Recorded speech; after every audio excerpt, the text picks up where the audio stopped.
What is extended ISO and is it worth using? Stick around to find out.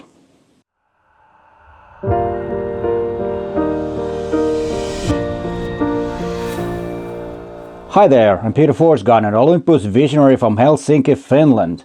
And before we start talking about extended ISO, please consider to subscribe to my channel.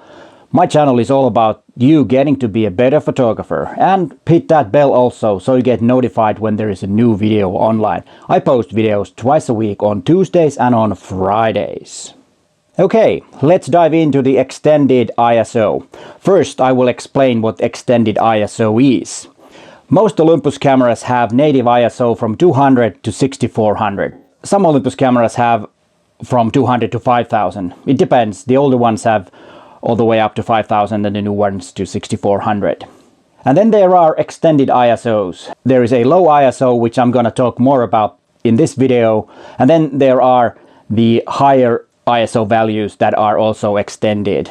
They go all the way up to 25,600. The higher extended ISOs works in a way that it actually takes the image with 6400 and then it will push the exposure, which means that it will brighten up the image. And that's how the, let's say that 25,600 is made. It's actually a 6400 image that is pushed to be a brighter image. And that's actually not a very good way of doing, because it will introduce a lot of noise if you use the high extended ISOs. I do not recommend using them at all. Stick with the native in the higher ISO range. So that's either 5000 or 6400. That's my recommendations. With extended low ISO, it works the opposite way. It actually makes a brighter image with ISO 200 and then it pulls the exposure down a bit. And that's actually why I got really interested in the extended low ISO in Olympus cameras, because in theory and also in practice, if you pull down the exposure, it will also reduce noise because the image gets a bit darker. And that's why it's usually wise to exposure to the right so that you have most of the image data in there. But of course that will make a very, very bright image, which you need to reduce the midtones with a exposure slider in Lightroom, and that will make the image a lot better in quality. I made a little setup with stuff that I found around my house, and I tried to pick some colorful elements to the image, and then of course the black background is there because you can see the noise in the black areas a lot better than you can see them on the bright areas of the image. So this setup works really nicely to test the different low ISO image quality on Olympus OM-D cameras. I used a constant LED light and I used the same lens for every test image. I used the 40 to 150 mm f2.8 Pro zoom because it has the tripod collar and it was very easy and convenient to change the camera. You just had to change the camera from the back of the lens and you had the exact same composition when you took the images with different cameras. And I also had the same aperture with every picture. I used f5.6. The reason to use f5.6 is to get the best possible image quality from the lens and then also to get enough depth of field so that everything is sharp in the object that I have in the picture. I also measured the light with a light meter, and as you can see I used ISO 80. Why is that?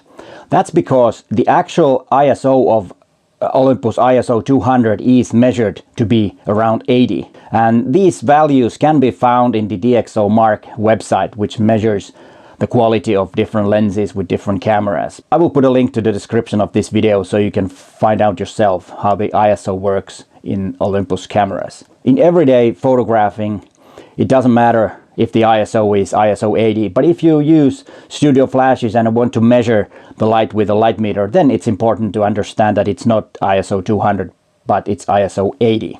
All the other settings were exactly the same in every camera that I used on this test. And you can find the best settings that I always use with different cameras from this playlist. Take a look at those after this video. It was very convenient to make this test right now because I just happen to have all the OM-D cameras that are on the market right now. Some of the cameras are loaned from the Olympus Finland and some of them are my own. But thanks for Olympus Finland again for lending me these cameras for the test. The cameras that I have were the Mark II and Mark III from the OM-D E-M10 series, then I had the E-M5 Mark II, and then I have all the 3 cameras from the E-M1 series. The original E-M1, E-M1 Mark II, and oh yes, I did have the E-M1X also on the test. And the E-M1X differs a bit from the other cameras. All the other Olympus OM-D cameras have only one low ISO, but E-M1X has 2 extended low ISOs. It has ISO 64 and ISO 100. Let's check out all the images that I took for the test, and after we watch the images I will talk about the results and findings that I thought was interesting.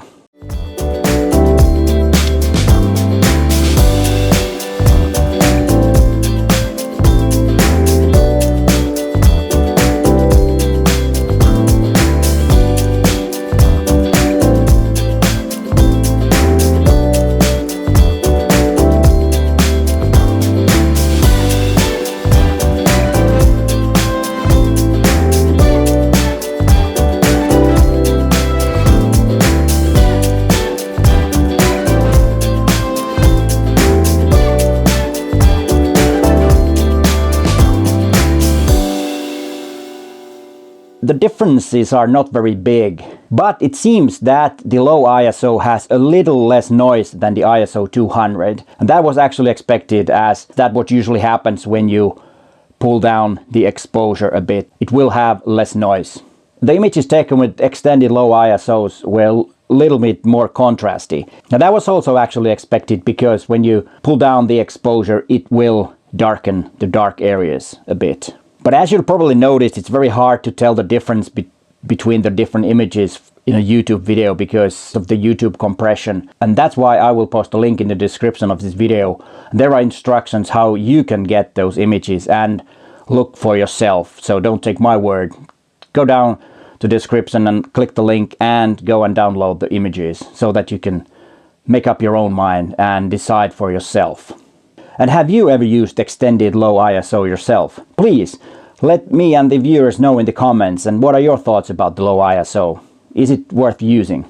In my opinion, the extended low ISO is worth using. So the short answer is, should I use it? Yes, you should. And the long answer is that if you need a longer shutter speed for motion blur or wider aperture for shallow depth of field, and then extended low ISO is very wise to use. But there's one thing that you have to be very careful with. Because of the extended low ISO image is overexposed in the camera, and then the camera will pull down the exposure. Be very, very careful with the highlights so that you don't blow them out, because if you blow the highlights out, those cannot be recovered and the image doesn't look very nice. And next you might want to watch these videos from this playlist. These are the videos that explain all the best settings on different OM-D cameras. But hey, thanks for watching and bye for now.